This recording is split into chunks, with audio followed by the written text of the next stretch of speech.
Les amis, aujourd'hui, on va parler d'un sujet très spécial, le mercato 2021-2022. On va parler de ce mercato incroyable. On va dire ce qu'on en pense. On va dire les grosses recrues de ce mercato historique. Quel mercato, les gars. Clairement, faut se dire, quel mercato, les gars. Quel mercato. Aujourd'hui, on va parler de ce mercato incroyable, immense, historique. Faut trouver tous les mots qu'on peut pour dire que c'est incroyable ce mercato. On va parler de tout le mercato, de chaque gros club, qui ils ont acheté, pour combien d'euros, voilà tout ça. Voilà, on va faire un peu un débrief de ce mercato. Après, on va donner une note de 1 à 10. Quel est, voilà, le 1 à 10, le mercato, voilà, la note du mercato. Donc les gars, sans plus tarder, on va commencer, mais avant tout, j'espère que vous aurez, n'hésitez pas à liker, bien sûr, c'est bien sûr très important, commenter, aussi très important, partager. Et bien sûr, likez, abonnez-vous, hein, voilà, clairement. Donc, sans plus tarder, les gars, on commence la vidéo, c'est parti. Du coup, les amis, on va commencer avec, voilà, on va faire les plus gros clubs, comme je vous ai dit, on va commencer, voilà, on va commencer mollo, on va commencer par Chelsea. Bon, les gars, Chelsea, ils ont recruté Romelu Lukaku pour environ, je crois, 50 ou 60 millions, je ne me rappelle plus, voilà, donc ça fera un renfort de plus pour Chelsea, voilà, le Chelsea qui avait une faiblesse en attaque de pointe.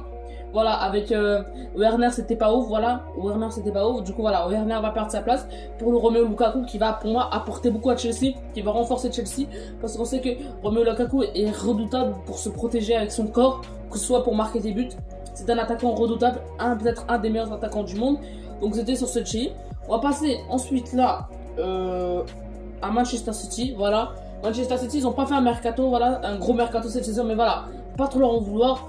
Parce que voilà, Manchester City, ils ont comme un gros effectif, voilà, ils ont à peu près les meilleurs joueurs du monde dans chaque poste, donc on peut pas trop leur en vouloir sur cet effectif, mais ils ont quand même acheté un joueur pour beaucoup d'argent, voilà. Pour moi, cet argent, pour moi, c'est trop.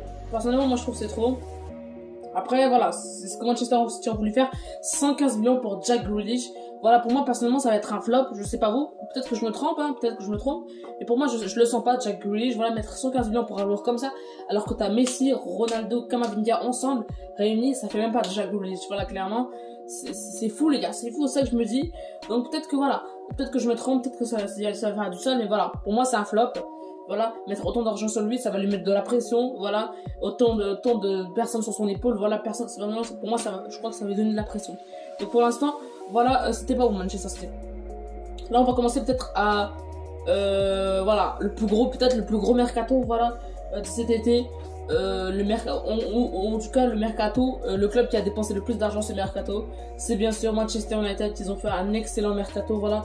Manchester United, déjà qu'ils n'avaient pas besoin vraiment de faire un gros mercato avec les joueurs qu'ils avaient, comme Maguire ou Bissaka, ou voilà, je sais plus, latéral gauche, toujours son nom, voilà, ou c'est avec le Paul Pogba, Fred, ou que ce soit Bruno Fernandes, le meilleur milieu du monde, voilà. Voilà, clairement, ils n'avaient pas besoin vraiment de faire un gros mercato, mais ils l'ont quand même fait, ils se sont renforcés en attaque, que ce soit pour acheter Jadon Sancho, voilà, Jadon Sancho qui, voilà, apportera beaucoup. Pour moi, je crois que c'est 85 millions ce transfert, voilà. Raphaël Varane pour se renforcer en défense, voilà, pour devenir peut-être la meilleure défense du monde, voilà, clairement. Et pour finir, voilà, voilà, Cristiano Ronaldo, un des meilleurs joueurs de l'histoire du football, voilà, qui va beaucoup apporter en attaque de pointe à Manchester United, qui sont peut-être les favoris pour la Ligue des Champions. Je ferai une vidéo pour les favoris de la Ligue des Champions, donc soyez présents. Donc voilà, donc c'est ça que j'allais dire. Donc Manchester United, c'est fini. Là, on va passer au Paris Saint-Germain. Le Paris Saint-Germain aussi, qu'ils ont fait un des plus gros mercato, mais ils n'ont pas dépensé beaucoup d'argent cette saison, le Paris Saint-Germain. Le seul joueur pour lequel ils ont dépensé, ça reste...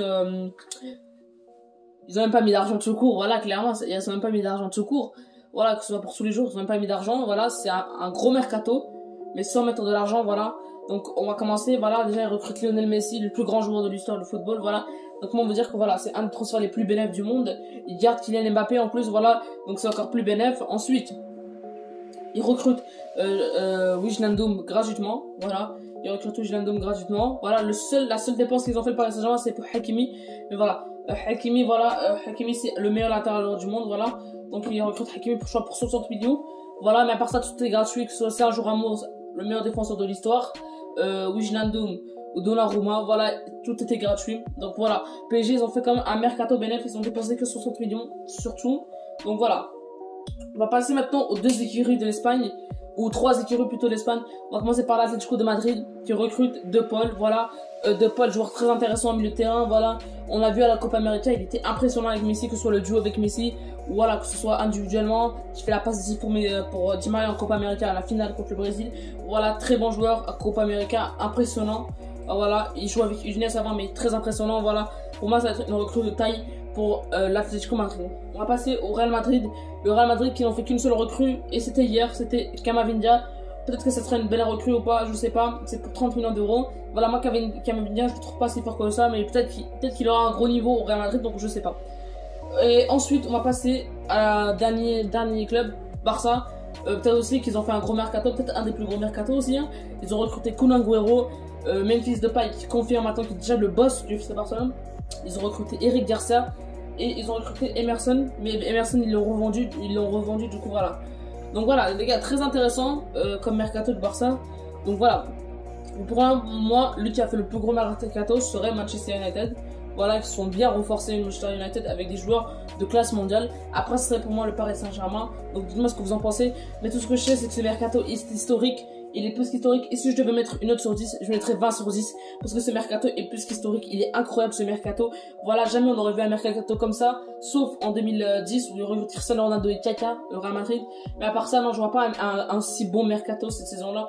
Voilà, c'est historique ce mercato. Voilà, il restera gravé dans l'histoire. Sur ce les gars, j'espère que vous aurez aimé. N'hésitez pas à liker, commenter, partager, vous abonner.